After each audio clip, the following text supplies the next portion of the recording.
What's up, guys? I'm watching some NBA basketball, and I just wanted to do a real quick video on the side here because Mohammed Hijab went at me a couple times on Twitter. It was like, oh, no, you should know that insulting the sacred items, as he calls it, the sacred items of Islam is, a big no-no when it comes to our religion.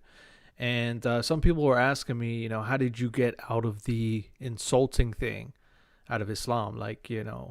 Because Islam has a narrative of if you insult us, we're going to be really harsh with you. We don't turn the other cheek, and we're going to be really aggressive. We're going to show you that same aggression back. So I just wanted to talk about the psychology of that in this video. It's not possible, and this is a very important distinction, yeah? A lot of people asking the question, why were you like that with David Wood, trying to humiliate him? I had Smash him, like you said. I had an objective to humiliate David Wood. Fair enough. You have an objective to humiliate David Wood. Keep it there. And the reason why is because he was man haddallaha wa rasulah. He was a person who was not a person who's just a disbeliever. Mm-hmm. A disbeliever, even if they vocalize their disbelief, you don't have any reason to be horrible to them or to speak badly to them. But I feel like Mohammed Hijab changed here in a sense, because like on Twitter, him and Ali Dawa are just going around saying pusillanimous and everything. I think the power trip got to them a little bit, like having more followers and this and that. And they keep, putting out a tweet every once in a while, working on my harshness and stuff. But the reality is that this is what Islam does to you. It makes you more irrational. And this is under the guise of ghira. These guys think they have ghira, which is to have honor and respect and jealousy for Muhammad, like to defend him, defend his honor, and to speak out. Right now, Mohammed Hijab's latest tweet was commanding the Twitter army to bash apostate prophet and his wife and his loved ones and any of these apostates. So it's clear to me, being a former Salafi, you're not just okay with anybody disbelieving. You're not. Just tell the truth. If they are into the field of gratuitous insult, mockery, and trying to attack you through your sacred items in religion, then I believe those individuals need to be opposed, And I absolutely get like standing up for yourself. You don't just let someone just make fun of you, mock you, whatever. Some things are just personal. And I know white people tend to say, oh, you're going to react with violence because I talk about you? And then they wonder why they get slapped in the face. Like some people have that philosophy of chat crap and then get slapped. I totally get that. I totally understand that. But what constitutes as insulting? What constitutes as mockery? This is what I want to ask Mohammed Hijab and Muslims.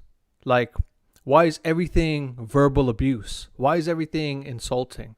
Why is everything like drawing a picture of Muhammad? When I was Muslim, you just tend to ignore people like that and carry on with your life. Why is it that you have to react in a hostile way? It's not really Islamic. I think Mohammed Hijab makes everything so vague that his followers, who are young, hot-blooded youth, they don't know how to handle this type of answer. And so they could create their own interpretation of what to do. And what do? They gather around in swarms and start cursing. And, even in Islam, you're not really supposed to be cursing and using foul language, but they go about doing that anyways. So in reality, they're accumulating all these sins. And for what? For your personal war, your personal gain? I'm referring all of this to the Mohammed Hijab and apostate prophet back and forth spectacle. What makes you so different than any other political group that uses Islam to his advantage? With harshness. I don't think it is even Islamically legitimate to be kind with those people. I think it's haram to be kind to those individuals. That's my belief system. I know Islam firsthand believes in an eye for an eye. Trust me, I used to be Salafi. But this actually makes you prone to more ridicule if you stick to this. Because people are going to see that you're very sensitive, you're very weak, you're very fragile, and they tend to pick on that, and it makes it worse. I'm not saying that you have to accept it with your heart. Actually, there's an Islamic concept about hating it with your heart.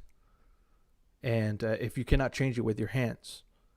Where right now, I think Mohammed Hijab is trying to change it with his hands when he doesn't have the capability. Because right now, people don't respect Islam for that very reason here in the West. And it's not about our approval either, but it's just about your objective of spreading Islam or making it seem reasonable.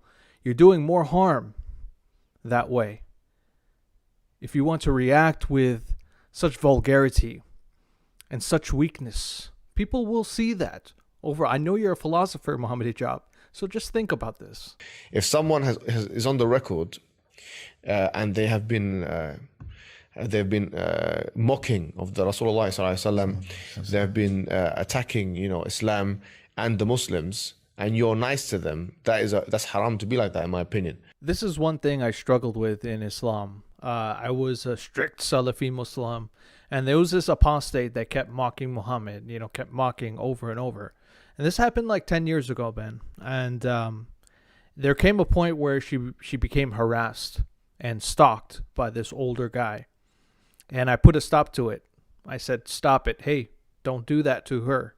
Even though she is like that, let her say her thing. Don't threaten her with physical violence, at the very least. You know what happened to me? I became the black sheep of the group. The Muslims started warning against me, saying that I was defending a murtad. I was defending an apostate who was screaming at the top of her lungs, insulting Muhammad. But I want to ask you, with rationality, what was worse?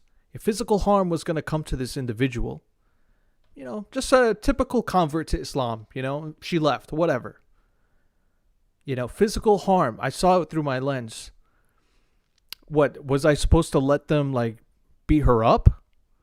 No, I had to stop it, and I stayed Muslim. It's not like I apostatized from Islam after that. I stayed Muslim. But I saw the greater benefit of doing that. Because, look, someone is, running their damn mouth versus somebody getting hurt. There's a point where you have to let that go. And that's what I came through. You could still be a Salafi and follow the Salaf and whatever, but you have to pick and choose your battles. Don't show love to an enemy. That's a big mistake people make. If someone has made an enemy out of you and you show them love, that's ignorance. And this is one interpretation of Islam. You have other cases where, the enemies of Islam back in the day when they fought the wars, they were really harsh against the companions.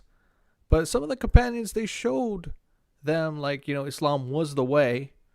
Omar ibn al-Khattab, harshest enemy against Islam, and he saw Islam as a way of life and he converted. You can't just make this a whole, this is the stipulation right here. As soon as they don't show you love, then blah, blah, blah.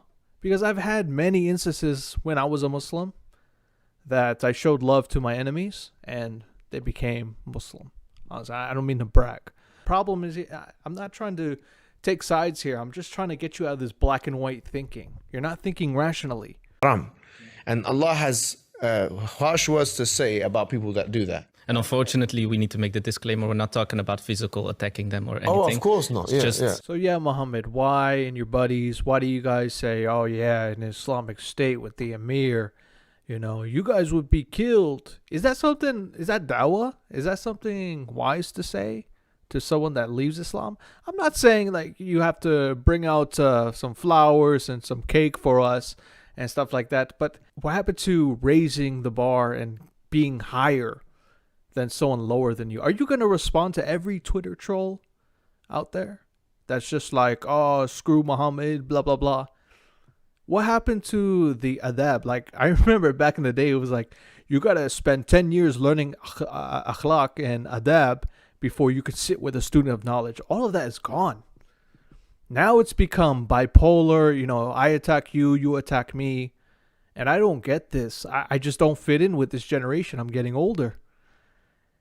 They forgot about akhlaq and adab, and they just, I don't know if it's a young generation thing, but this is not what the ulama teach. This is not what wise teachers teach.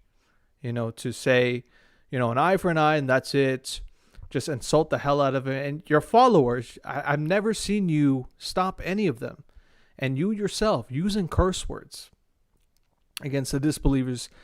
What kind of example are you setting for the future generations that don't have the knowledge? You know these people don't have ilm. They don't have knowledge. And they're just following you.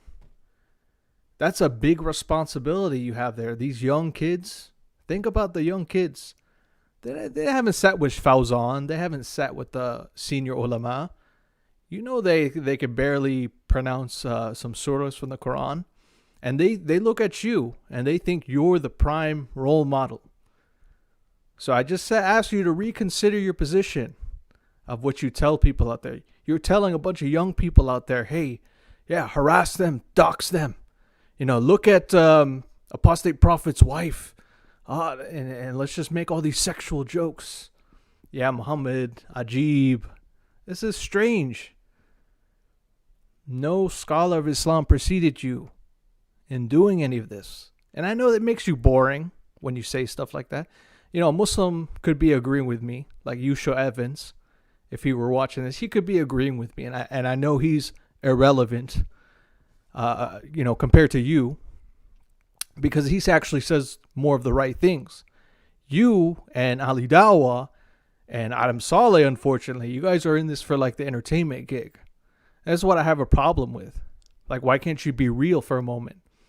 Like, you had a nice background. Like 2016, you were rocking it in the debates.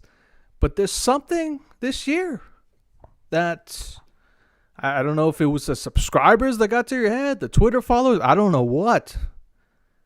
But I don't know. Maybe you felt pressed against the wall by having all these critics of Islam out there.